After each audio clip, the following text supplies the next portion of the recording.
Terima kasih Anda masih bersama kami pemirsa. Mari kita bergeser ke informasi mengenai nilai tukar rupiah yang semakin kurang baik semakin harinya. Pelemahan nilai tukar rupiah berdampak langsung pada aktivitas penukaran valuta asing. Salah satu money changer di Palembang terpantau ramai seiring meningkatnya permintaan dolar Amerika Serikat dan mata uang asing lainnya. Di tengah kurs rupiah yang mendekati level 17.000 per US dollar.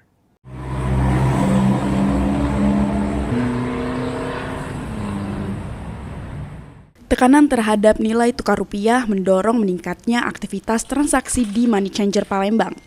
Dolar Amerika Serikat masih menjadi valuta asing yang paling banyak ditukarkan masyarakat seiring tren penguatan dolar dalam beberapa waktu terakhir. Lonjakan transaksi terlihat dari meningkatnya jumlah nasabah yang datang, baik untuk kebutuhan perjalanan ke luar negeri, tabungan, maupun investasi. Selain dolar Amerika Serikat, mata uang lain yang cukup banyak ditukarkan antara lain ringgit Malaysia, baht Thailand, serta rial Arab Saudi. Valuta apa Mbak yang paling banyak ditukar Mbak? Dolar, USD dolar. Ada lonjakan pembelian falas nggak Mbak beberapa hari terakhir ini? Iya, udah kan banyak. Soalnya kursnya lagi pada naik. US-nya. Sekitar 16 ribuan, 17 ribuan kalau mau beli, nasabah mau beli 17 ribuan. Kalau nasabahnya jual 16 ribuan. Biasa untuk ke luar negeri, untuk tabungan, investasi, gitu. Paling banyak ditukar itu Malaysia ringgit, dolar Singapura, Thailand baht sekarang. Dan rial juga ya? Iya, rial banyak.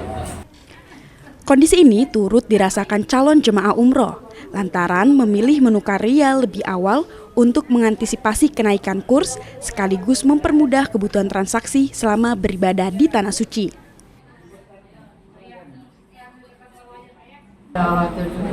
Maksudnya ada kan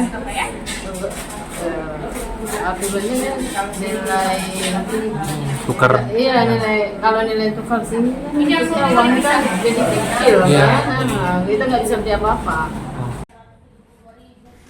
Di tengah ketidakpastian global dan sentimen eksternal yang masih kuat, pergerakan nilai tukar rupiah diperkirakan tetap fluktuatif.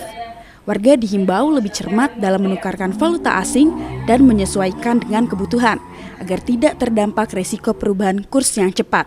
Hafidz Zainul, PAL TV.